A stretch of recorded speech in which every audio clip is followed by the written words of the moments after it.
Hello,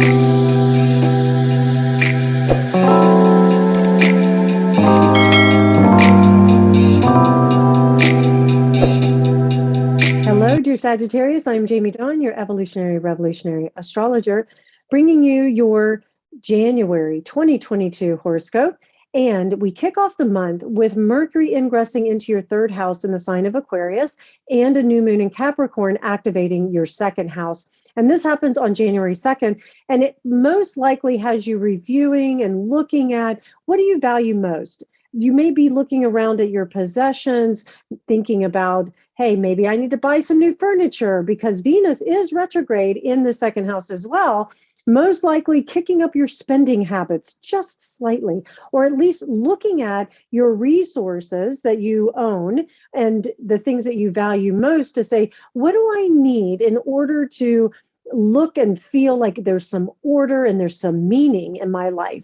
And it may be that it's just your relationships and you're looking at the people who align with your values and saying, yeah, you know what? I need to be able to gather more like-minded, like-hearted people that can help me achieve the things in my life that feel really good.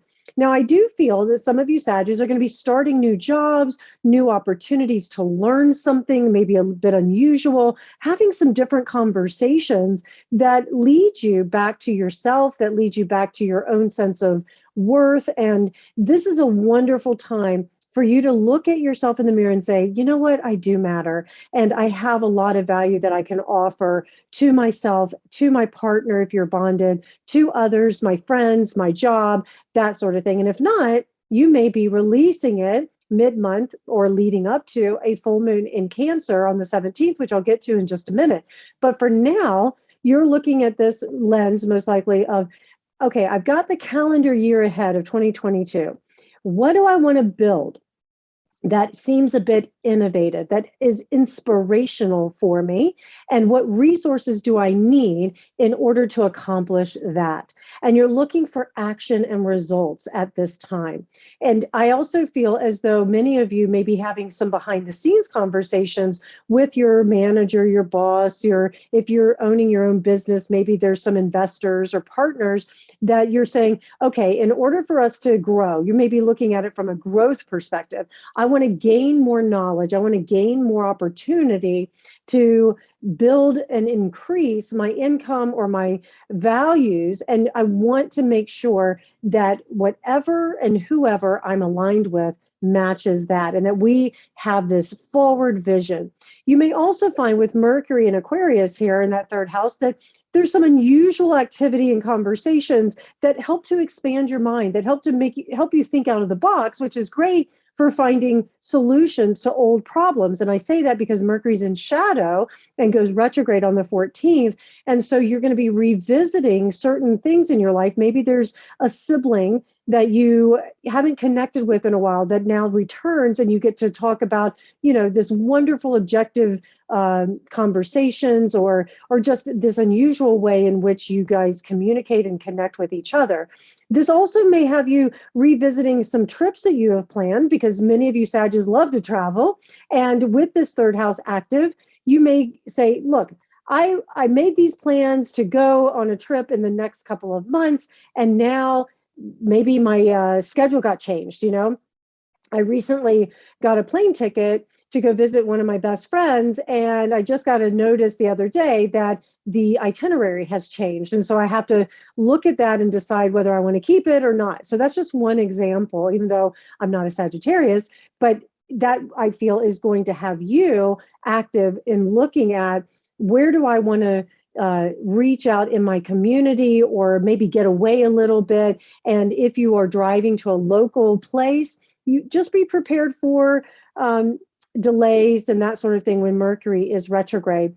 Also, make sure that your car, your vehicle, if you're not in a car, if you're taking public transportation or whatnot, that is serviced, or that you have the resources, because again, that second house is active. You may be forced to spend a little bit of extra money on your transportation during this month of January. But keep in mind that even though it's a pain in the ass, it may actually give you a sense of renewed appreciation for your things as well. Oftentimes, if there's a retrograde, we're more internalized. So you may be thinking internally about ways in which you add value to your life and to the person you're connected to, or the people in your life that you're connected to.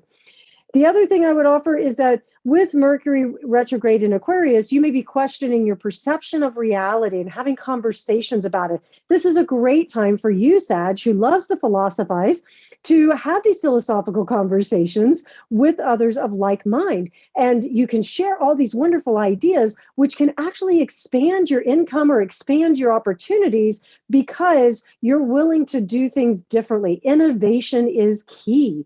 And I think this is also going to bring in new opportunities or possibilities that you wouldn't normally think about. So this is a great time for that as well. If you were wanting to launch something during the month of January, because that tends to be the, thing where it's like, it's a new calendar year, I'm going to, launch my book, or I'm going to start speaking on the speaking circuit, or I'm going to start a new course. All of that is very much of a third house, ninth house kind of Sagittarian energy. But with Mercury retrograde, there may be some delays or miscommunications. People may not get the concepts that you're trying to communicate. So take your time and be patient. Full moon in Cancer, I mentioned it a little bit ago. It's on January 17th in your second and eighth house. And so this could have you finding resources through others and connecting intimately with others so that you can feel really good. The full moon is in the home sign of Cancer, moon Cancer ruled, and it loves being here, but it also creates a lot of emotions that can be stirred up. And so what you may find is that you're wanting to maybe get that loan or to connect with somebody on a really intimate level, but with Mercury retrograde in that third house, communication may not go according as planned. And so you want to make sure that when this full moon energy, as it builds up and it becomes really emotional, that you're able to take an objective view, but also maybe a more spiritual view. And I say that because this full moon will be trining Jupiter in Pisces, which entered Pisces at the end of December, and Jupiter being your ruler, this can actually have a lot of benefit and blessing if you are willing to stay in that empathetic place, if you're willing to take on a more compassionate nature for yourself. And remember that a lot of people are going to be feeling this full moon. So you may be asked to be really compassionate and listening to others and helping to reframe and give new perspectives during this time. On a personal level, you may find that you and your partner, if you're bonded, that you can have some really deep and meaningful conversations that make decisions around how you use your resources, what you're wanting to do with it, and how you can actually unify yourself on a deeper level during this time. So it could actually go in the benefit of you deepening your emotional connection with those that you call beloved. Doesn't necessarily mean romance, even though many of you may be thinking in those terms. You may also find that during this full moon that your partner is affected by it more so than you, and that they may receive some good news about something that they thought was lost. That's an intuitive thing. I just feel that some of you Sages are going to find that your partner recovers certain things, especially with Venus retrograde in the second house, is able to recover some things they thought was lost. And it reminds me of that phrase, you can't lose what was never lost. It just happens to go away for a little bit. And yes, you have to work for it and that sort of thing. But I do feel as though the universe has your back here. Uranus goes direct just the day after this full moon on the 18th, activating that sixth house, which tells me if you feel as though things have been a little bit repressed or suppressed in your daily routines, maybe your health goals or things that your coworkers, now here comes Uranus direct, and you can actually start to move forward. You may find that your daily activities become super active and it just happens suddenly. So I offer the first part of January, use that time to organize your routines, your calendars, your list, and stick with them, because with Uranus, anything goes. It's very unpredictable. And with this being in your sixth house, you may suddenly decide that, I want to change jobs, or my routine is here, but maybe with the outbreak of the Omicron, virus, that you can't go into the office like you once thought. That's just some examples. But it also gives you this unexpected event, including a revolutionary way of handling and dealing with things like money and with your resources, which you may say, okay, I suddenly need to spend some money to help out a particular project or something that I'm working on. It may be also that you find yourself suddenly shoved into a leadership role because you have to provide the resources and the stability in this daily life, because maybe your partner or the people you're working with, they're just all over the place. So that's one other thing that you want to pay attention to. Just keep in mind, anything goes. The sun activates your second house as it moves into Aquarius the day after Uranus goes direct. And this is on the 19th. And so this is going to have you really active mentally and very, what's the words I'm looking for? It's going to, it most likely will have you taking a more objective or intellectual approach to the conversations, to the subject matters that actually interest you and energize you. And you're going to most likely want to have your own opinion, which I know, Sag, that's easy for you to do. And you have no problem letting people know how you think and feel about certain things. But with the sun energizing this third house, you're most likely going to be talking about, hey, I'm making a decision whether you like it or not. I'm just going to keep doing my thing. And you're looking for freedom, and you are looking for people to join you. But at the same time, you're going to dance to the beat of your own drum, regardless of what anybody else thinks, because you're valid and you've done the work, hopefully, with internalizing what you value most and saying, you know what, I am worth this kind of money. Maybe some of you are having conversations when the sun moves into Aquarius about a job decision or about increasing, getting that promotion, getting that leadership role. And with that, you're going to be looking at ways to be rewarded.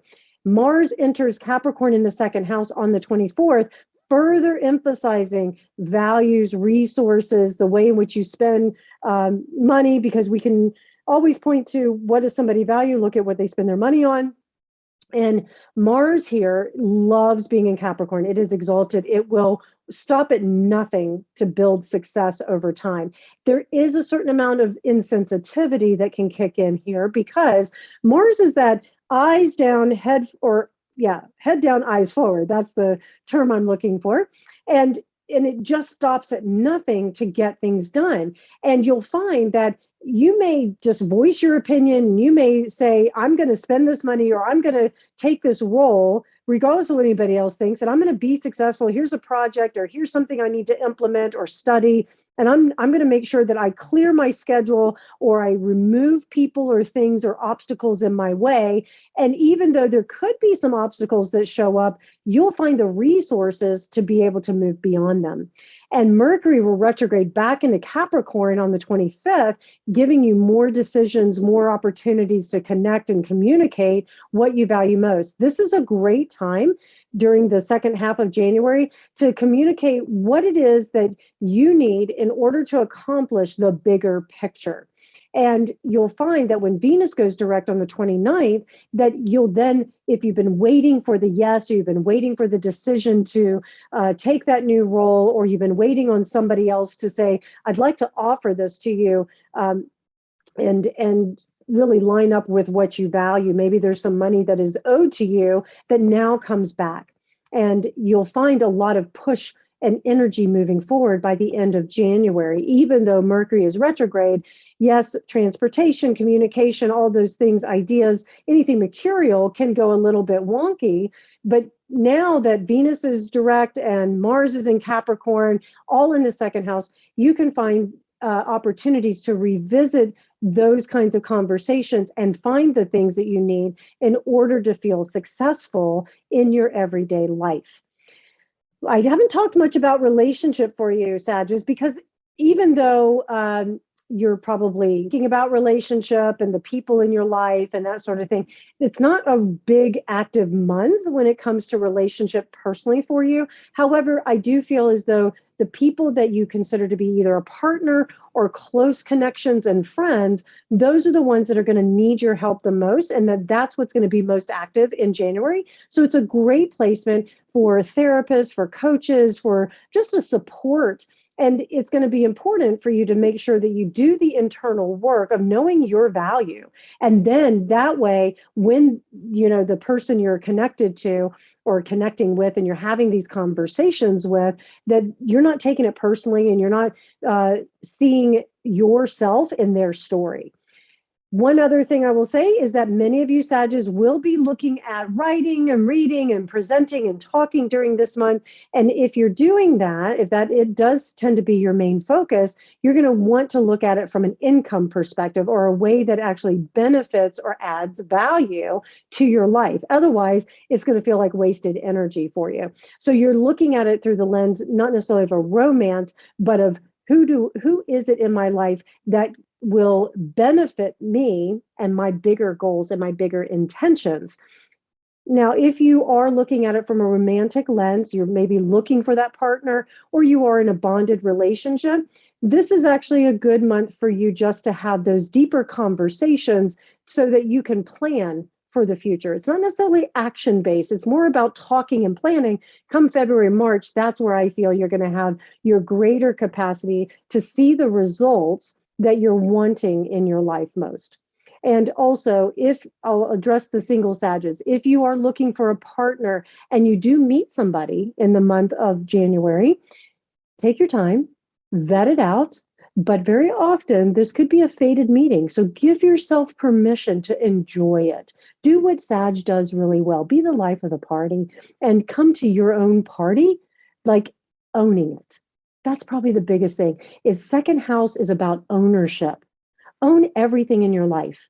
And that adds value to you as a partner. And you may find yourself really honing in on, I deserve a good partnership because, and you make your list and you go, yeah, I own every part of me and anybody would be lucky to partner with me. But we know not everybody resonates with everybody. So do the internal work. You'll see the results over time and it will benefit you because you'll stay in alignment with your values and you can look in the mirror, you can sleep well at night and you can go, wow, I really like me. All right, Sag, I hope this helps. Please like, subscribe, share, comment, and come find me at jamiedawn.com. I look forward to hearing how the month goes. Take care.